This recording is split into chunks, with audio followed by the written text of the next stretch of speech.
By the way, here's the thing about leaks and shit. Somebody said, yo, Taylor Swift fans wouldn't care if there's a leak. Taylor Swift sold 400K first week on re-releasing the same album. So if you don't know, Taylor Swift didn't own the masters for the majority of her earlier albums. She made a whole stink about it. By the way, Taylor Swift don't really like streaming that much. Like, she's one of the reasons why they had to up the rate they paid artists. She made a whole stink about it one time. Taylor Swift, to avoid the people who own her masters making all the money from her music, she has re-recorded her old albums and puts it out. If you go to her Spotify, right? Let me put up Spotify here. If you go to her Spotify, bro, I don't know, bro. I don't know.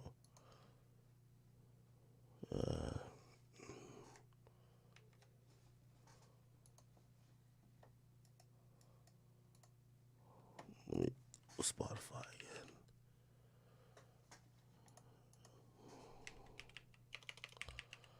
Spotify.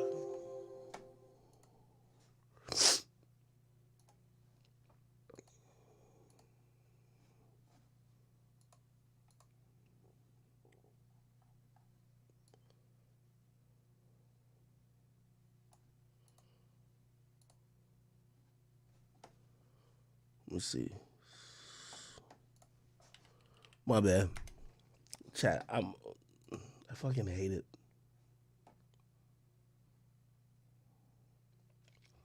I think it's my computer because I actually lose connection.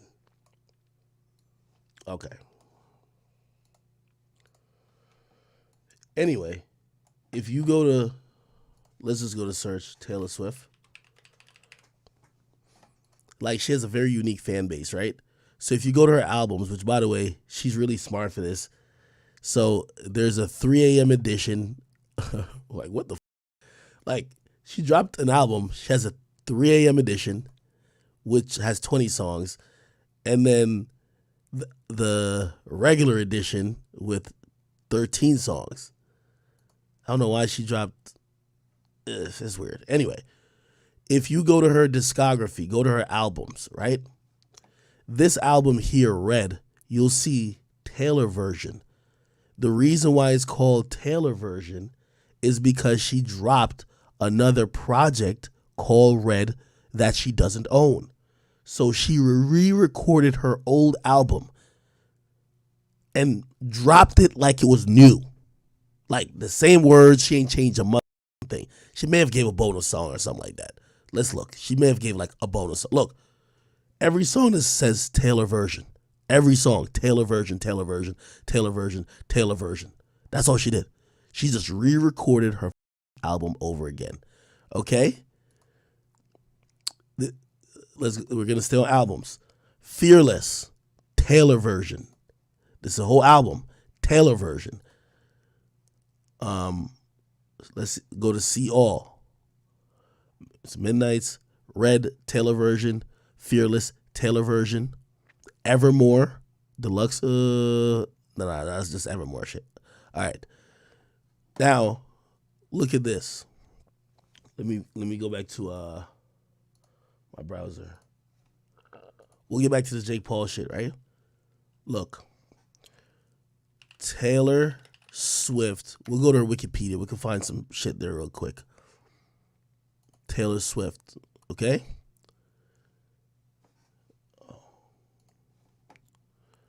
Let's go to discography. Where is it? Discography. Re-recordings. Okay? So this is her 2 re-recorded albums. Red and Fearless, right?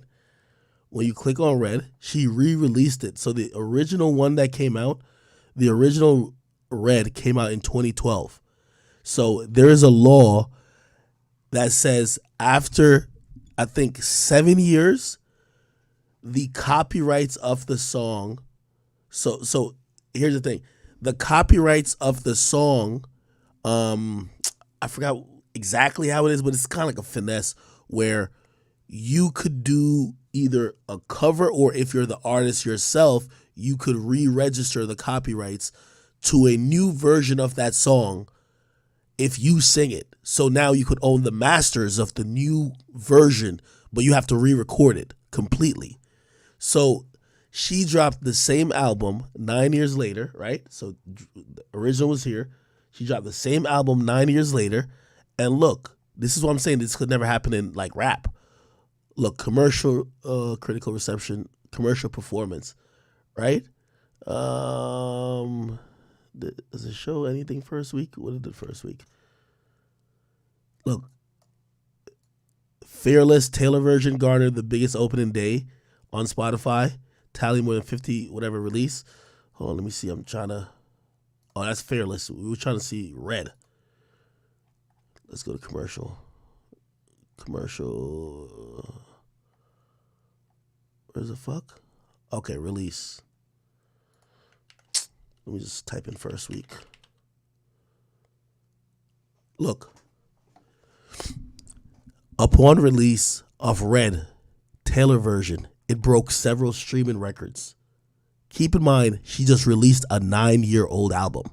It's like 50 dropping Get Rich or Die Trying now and doing the same shit he did in 2003.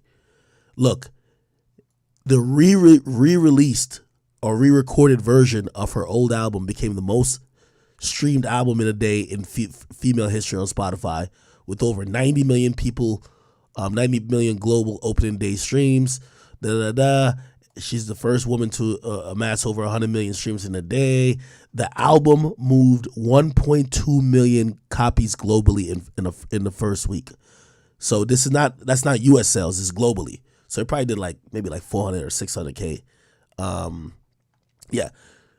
The point what I'm trying to tell y'all, here it goes. Within 5 days of release, it sold over 500K in the U.S. So that's what the sales we usually think about. So I don't know if y'all realize, if Drake does 600K in the U.S., he probably did 1 million, in the world. But nobody gives a fuck about the rest of the world. We only care about the United States. So when we talk in sales, we usually only talk in the United States. Anyway, the point of what I was trying to tell y'all is that Taylor Swift dropped a 9-year-old album, re-released it and re-recorded it, and she sold over 500,000 copies in a week. If a rapper's music got leaked three weeks before it came out, it's going to hurt their sales by at least 30%. Do you get what I'm saying? She's just very popular, and her fan base doesn't mind if she's dropped the shit already. By the way, her fan base is one of this is why she could influence streaming and the music industry, because her fan base will actually, they have stopped listening to the original version of the album and only listens to her version. You know what I mean? That's dedication. Anyway. So that was the Red album, Taylor's version. And by the way, if you're wondering where this came from, Taylor Swift, Scooter Braun. So Scooter Braun, which was Justin Bieber's manager, he's fucking filthy, fucking rich. Scooter Braun, and here it goes. The dispute over Taylor Swift with her former record label, Big Machine Records, and his co-founder, blah, blah. Basically, the owner of her record label sold her masters to Scooter Braun. Okay? Braun purchased the masters of Taylor Swift for $330 million. Essentially what happened, and this is why I always say, you have these particular artists. I think Kanye is one of them. Dave Chappelle is definitely one of them, where even after these deals get done, they control their fan base so much, their fan base will still listen to them. So basically, what ended up happening is that they bought her masters for $330 million. She didn't like it. She also said that she had the money to buy it herself, and they wouldn't do a deal with her. Essentially saying that they didn't give her a chance to own her own shit. So she wrote a whole long thing. Her fans felt horrible that the artist they love was being robbed. And she came up with a plan. I'm going to re-release that I could own it. And her fans have supported her even more now that she's re-recorded the old shit than they supported the old shit when it first came out. Only Taylor Swift could do that. It's like when Dave Chappelle said, yo, they sold or they're licensing my show, the Chappelle Show, and I'm not getting paid from it. If you love me, don't watch that shit. And people were going to stop watching it. And because that happened, they had to basically almost do a deal with Dave Chappelle to give him back the rights to the show. There's only a few people like Taylor Swift, like a Kanye West, like a Dave Chappelle. But these people wield a lot of power. Anyway, yeah. So you see the Taylor versions here. She released Fearless Taylor version and Red Taylor version. Yeah. So, by the way, she's going to re-record 6 albums. So she did 2 already.